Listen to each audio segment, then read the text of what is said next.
Attacks against information systems typically progress according to a life cycle of several stages, depending upon how you define the stages.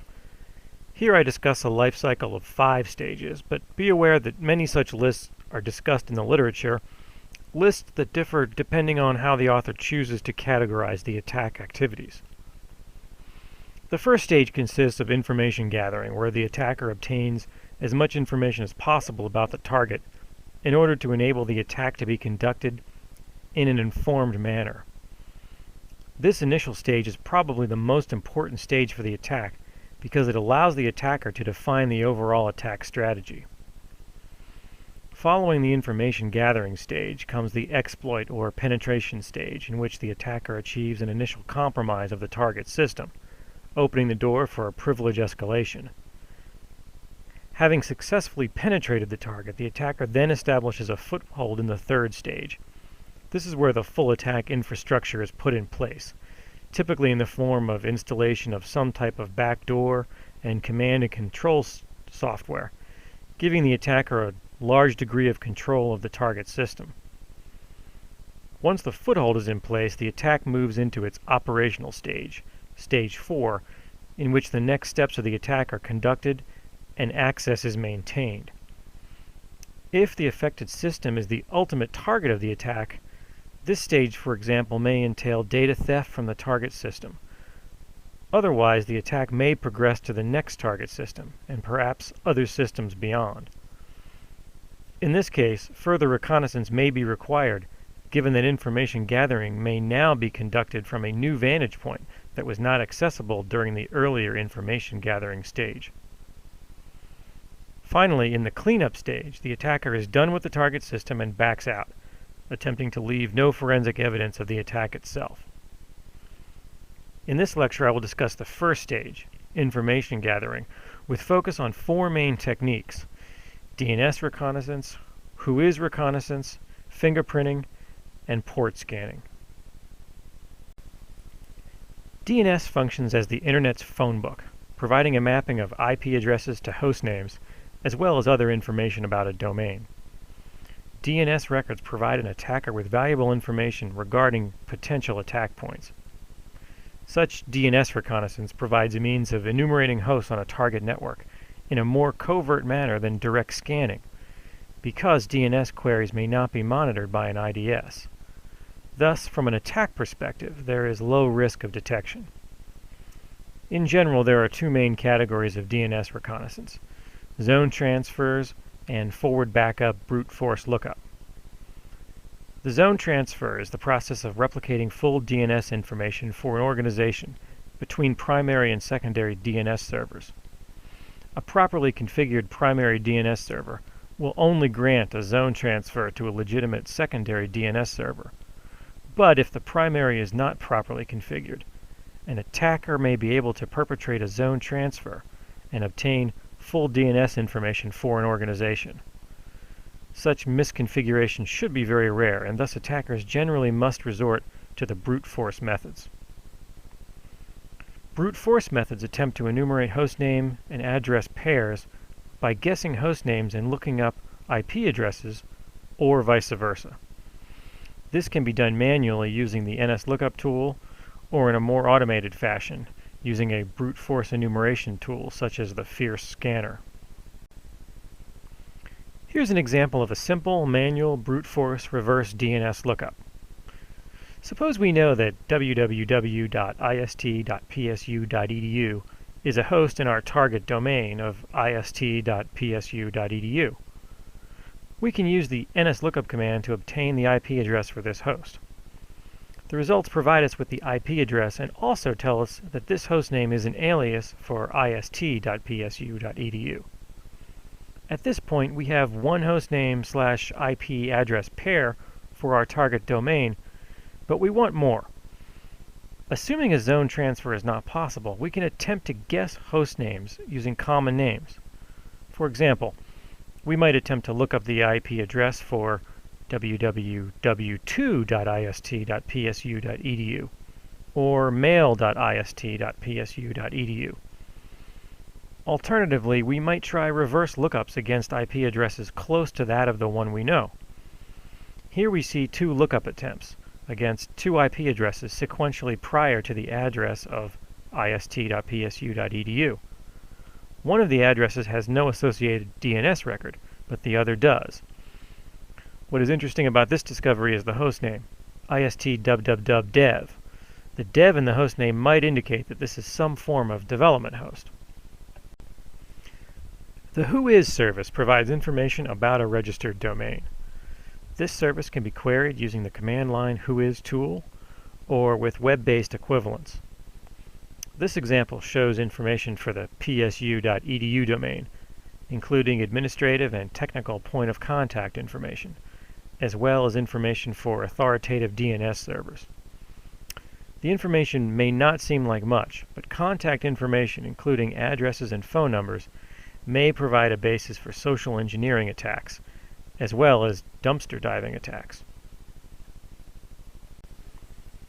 Other information that can be obtained from Whois records includes the IP address range in which a given address resides.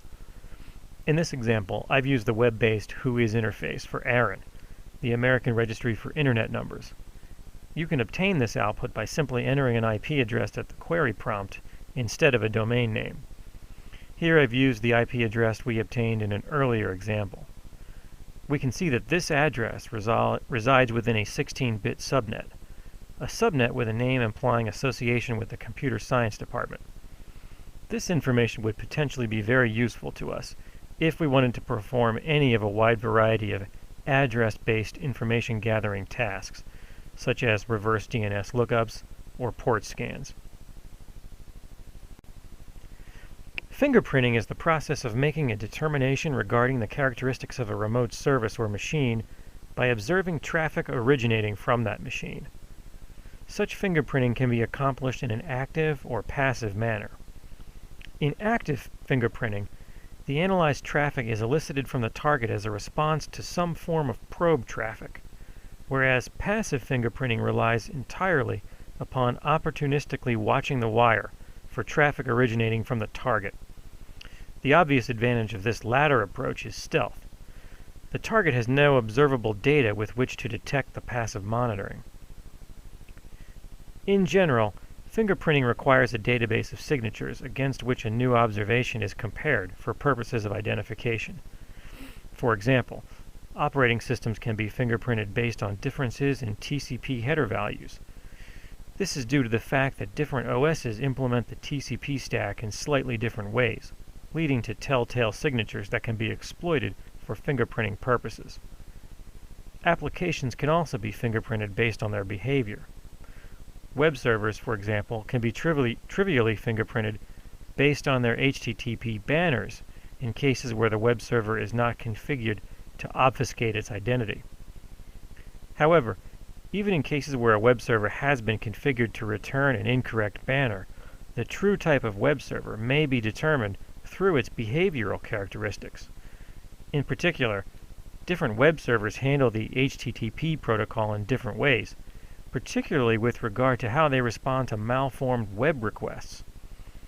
These differences are exploited by fingerprinting tools such as HTTP print, which can identify obfuscated web servers that attempt to hide their true identity. Operating system type and version is an example of information that can be gathered via fingerprinting. TCP packets are a commonly used observable for performing OS fingerprinting because they provide several clues. Here I show example signatures from the P0F passive fingerprinting tool. The top set is for Linux 2.6, and the bottom is for Windows XP.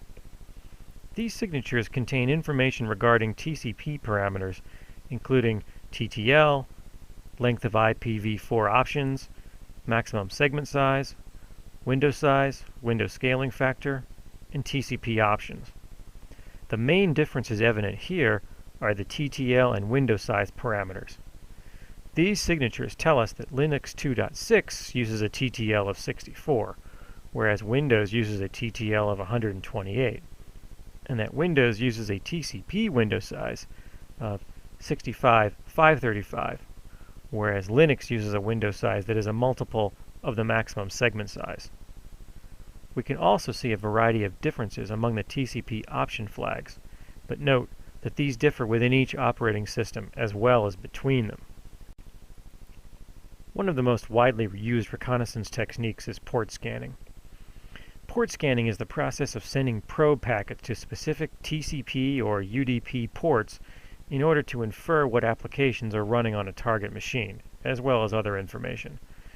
This is possible due to the convention of running specific applications on well-known ports.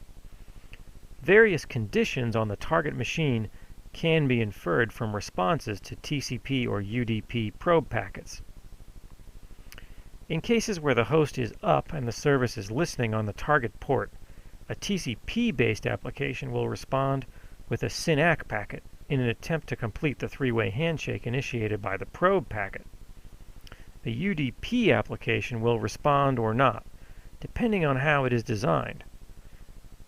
If the port is closed, TCP will respond with an RST packet, whereas an ICMP port unreachable response is expected for UDP.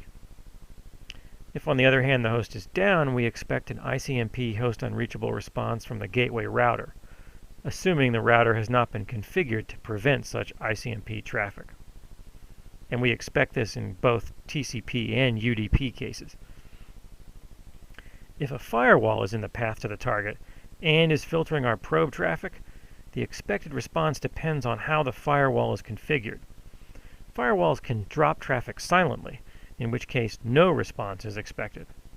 Alternatively, they can return an ICMP admin prohibited response. Note from this summary that ambiguity exists in the UDP case between the port closed and firewall drop rule conditions. A UDP probe that does not return a response does not allow us to differentiate between these conditions. I've briefly discussed only a few types of reconnaissance, but a wide variety of other forms of recon exist. Vulnerability scanning is an attempt to identify security vulnerabilities in systems through active scanning. Scanners such as Nessus will first enumerate running applications using port scanning and fingerprinting techniques, and then attempt application-specific exploits. Dumpster diving is the process of simply extracting information from documentation discarded in an organization's trash, such as internal phone lists, which can be used as hit lists for social engineering attacks. Open source reconnaissance includes any information publicly disclosed on the internet that might be tied back to an organization, such as code fragments posted on tech support websites that might divulge potential weaknesses, such as susceptibility to SQL injection attacks.